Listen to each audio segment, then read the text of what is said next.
नमस्कार दोस्तों, ये video editorial compilation for mains का पार्ट है। आप प्लेलिस्ट में जाके एडिटोरियल की वीडियोस पेपर वाइज और टॉपिक वाइज देख सकते हो। और अगर आप दिसंबर 2019 के बाद की वीडियोस को देखना चाहते हो तो वीडियो के नीचे मौजूद ज्वाइन बटन की सहायता से आप मेंबरशिप को ज्वाइन कर सकते हो। चलिए डिस्कशन स्टार्ट करते हैं। आप जीएस पेपर 2 के इस टॉपिक से आर्टिकल को कनेक्ट कर सकते हो।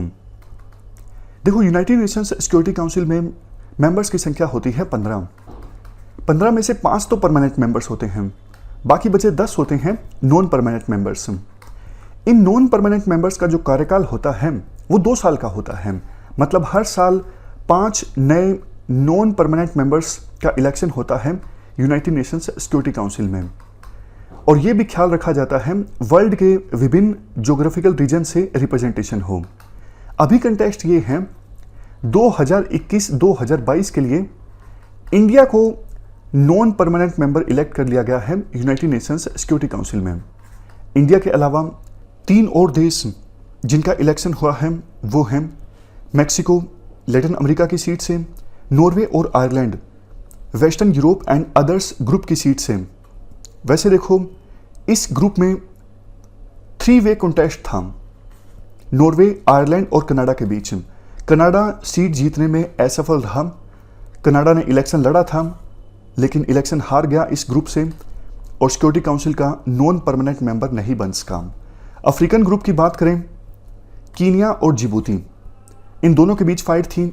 दोनों में से कोई भी देश 2/3 वोट नहीं ले सका 193 मेंबर कंट्रीज के, तो इसलिए फिर से इलेक्शन होगा अफ्रीकन ग्रुप में। इंडिया की बात करें, वैसे तो देखो एशिया पैसिफिक ग्रुप से सिर्फ इंडिया ही इलेक्शन लड़ रहा था, इंडिया के सामने कोई नहीं था। लेकिन फिर भी वोटिंग जो होती है वो सीक्रेट बैलेट से होती है और 193 में से 2/3 वोट लेना जरूरी होता है, तो इंडिया ने कोई चांस नहीं लिया। अल्टीमेटली इंडिया को इलेक्ट कर लिया गया। इंडिया को टोटल वोट मिले 184। देखो, इलेक्शन से पहले इंडिया ने एक मैनिफेस्टो टाइप का डॉक्यूमेंट रिलीज किया था कि अगर हम नॉन परमानेंट मेंबर बनते हैं 2021-22 के लिए तो हमारा फोकस किन इश्यूज पे होगा। जैसे पॉलिटिकल पार्टीज इलेक्शन से पहले मैनिफेस्टो रिलीज करती हैं, उसी प्रकार का डॉक्यूमेंट हमारे द्वारा रिलीज किया गया था जिसका नाम था norms, a new orientation for a reformed multilateral system. इस डॉक्यूमेंट में हमने फोकस किया था कि अगर नॉन परमानेंट मेंबर इंडिया बनता है तो हम फोकस करेंगे मल्टीलेटरल इंस्टीट्यूशंस में रिफॉर्म लाने पर। जैसे देखो, वर्ल्ड में विभिन्न देशों की इकोनॉमिक सिचुएशन अभी खराब है, कोविड-19 की महामारी है। मल्टीलेटरल इंस्टीट्यूशंस को एक्टिव होना चाहिए था, जैसे WHO, IMF, WTO, ये सब ठप पड़े हैं। तो इंडिया का फोकस होगा इन मल्टीलेटरल इंस्टीट्यूशंस में रिफॉर्म्स लाए जाएं। दूसरा point, UN peace keeping missions में ट्रांसपेरेंसी आए। देखो, आमतौर पर जो UN पीस कीपिंग मिशंस भेजे जाते हैं विभिन्न देशों में, काफ़ी सारे सवाल उठते हैं कि जो ये परमानेंट मेंबर्स हैं अपनी चलाते हैं, ये डिसाइड करने में कहाँ पे UN पीस कीपिंग मिशन भेजना है, कहाँ पे नहीं भेजना है।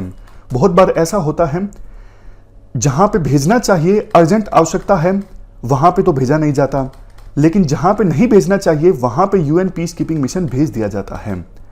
मांग ये भी की जाती है UN पीस कीपिंग मिशंस की फंडिंग में भी ट्रांसपेरेंसी आनी चाहिए। तो इंडिया का फोकस इस इशू पर होगा। Next point, comprehensive convention on international terrorism. अभी देखो, वर्ल्ड में टेररिज्म की वजह से बहुत ज़्यादा नुकसान होता है, बहुत ज़्यादा निर्दोष जाने जाती हैं, लेकिन एक वर्ल्ड में कोई कॉम्प्रिहेंसिव कन्वेंशन नहीं है टेररिज्म के अगेंस्ट। इंडिया ने कोशिश की थी 1996 में, लेकिन कोशिश सफल नहीं हो पाई। टेररिज्म जो वर्ड है यही अपने आप में काफ़ी ज़्यादा कंट्रोवर्शियल है। एक देश के टेररिस्ट दूसरे देश के लिए हीरो हैं, तो इसलिए टेररिज्म की डेफिनेशन पर सहमति नहीं बन पाती, कोई कॉमन कन्वेंशन नहीं है, लेकिन होनी चाहिए। इंडिया अब इस इशू पर फोकस करेगा as a non permanent member. Last में है UN reform and expansion of security council.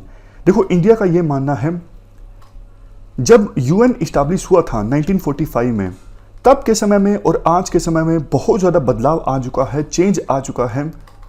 तो यूनाइटेड नेशंस सिक्योरिटी काउंसिल में रिफॉर्म्स लाने की आवश्यकता है ताकि करंट वर्ल्ड की रियलिटीज को ये काउंसिल रिफ्लेक्ट कर सके।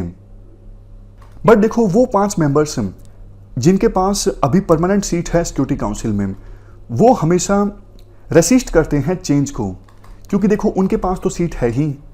वो नहीं चाहते कि और देशों को सीट मिले, इस परमानेंट सीट मिले इस सिक्योरिटी काउंसिल में, तो वो चाहते ही नहीं कि चेंज आए। बट अब देखो हालात चेंज हुए हैं।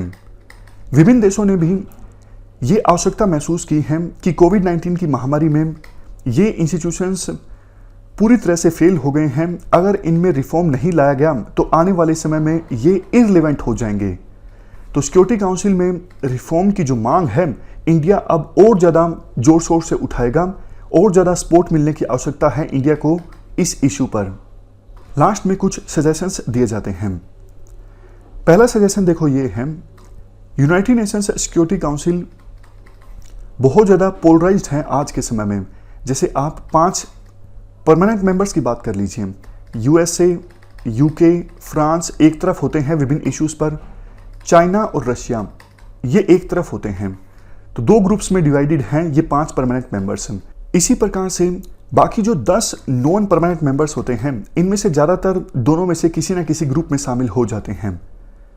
इस वजह से यूनाइटेड नेशंस सिक्योरिटी काउंसिल में अहम फैसले काफ़ी बार लेना मुश्किल हो जाता है, क्योंकि देखो जो परमानेंट मेंबर्स हैं इनके पास तो वीटो है ना।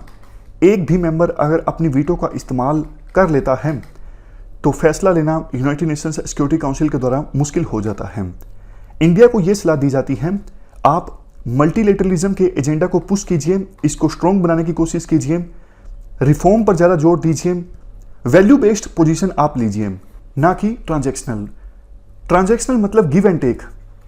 जैसे एग्जांपल देता हूं, इंडिया बोले किसी देश को कि भैया आपका इशू आएगा यूनाइटेड नेशंस सिक्योरिटी काउंसिल में डिस्कस होने के लिए, हम आपके पास पक्ष में स्टैंड ले लेंगे, बदले में आप हमें ये कॉन्ट्रैक्ट दे दीजिए इस इंफ्रास्ट्रक्चर प्रोजेक्ट के लिए। तो ये ट्रांजैक्शनल है, आप हमें फ़ायदा पहुंचाइए, हम आपको फ़ायदा पहुंचाएंगे। राइटर के अनुसार ऐसा नहीं होना चाहिए। इंडिया को वैल्यूज़ के आधार पर स्टैंड लेना चाहिए। नेक्स्ट, इंडिया को जो नॉन परमानेंट मेंबर्स हैं उनका लीडर बनने की कोशिश करनी चाहिए, और इसके अलावा वीकर नेशंस की आवाज़ इंडिया को उठानी चाहिए यूनाइटेड नेशंस सिक्योरिटी काउंसिल में as a non permanent member. तो ये सारे सजेशंस आर्टिकल में दिए जाते हैं, ये हमने आर्टिकल डिस्कस किया। इस डिस्कशन में फिलहाल इतना ही है। Thank you very much for discussion.